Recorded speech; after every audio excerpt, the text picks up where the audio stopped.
Menopause గురించి ఒకసారి last and final. Menopause అన్నదండి ముట్లు ఆగిపోతే దాన్ని మెనోపాజ్ అంటారు. అవును. మన దగ్గర ఎలా అంటే 45 ఏళ్ళు వచ్చిన తర్వాత వాడికి ఎక్కువ బ్లీడింగ్ అయిపోతున్నా, బ్లీడింగ్ ఎప్పుడో ఒకసారి వస్తున్నా మెనోపాజ్ వచ్చేసింది అనుకుంటారు. అది మెనోపాజ్ కాదు. ఓకే.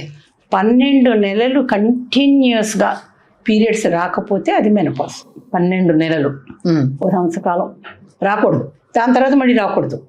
ఓకే. ఆగిపోయి మళ్ళీ రాకూడదు, ఎందుకంటే అదేదో సమస్య ఉండొచ్చు. ఓకే, అర్థమైందా? కాబట్టి పీరియడ్స్ అనేవి 12 నెలలు ఆ వయసులో మనకి యావరేజ్ ఏజ్ ఇండియాలో 46 అండి మెనోపాజ్ ఏజ్. ఓకే. కానీ 55 ఏళ్ల దాకా కూడా పీరియడ్స్ రావచ్చు. ఓకే.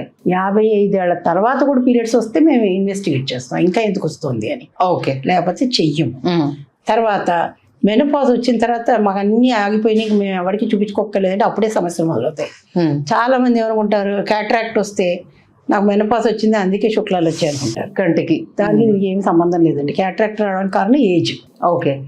రెండోది బీపీ షుగర్ అన్నీ అప్పుడు వస్తాయి, అది కూడా మెనోపాజ్ వచ్చింది, దానికి దీనికి ఏమి సంబంధం లేదు.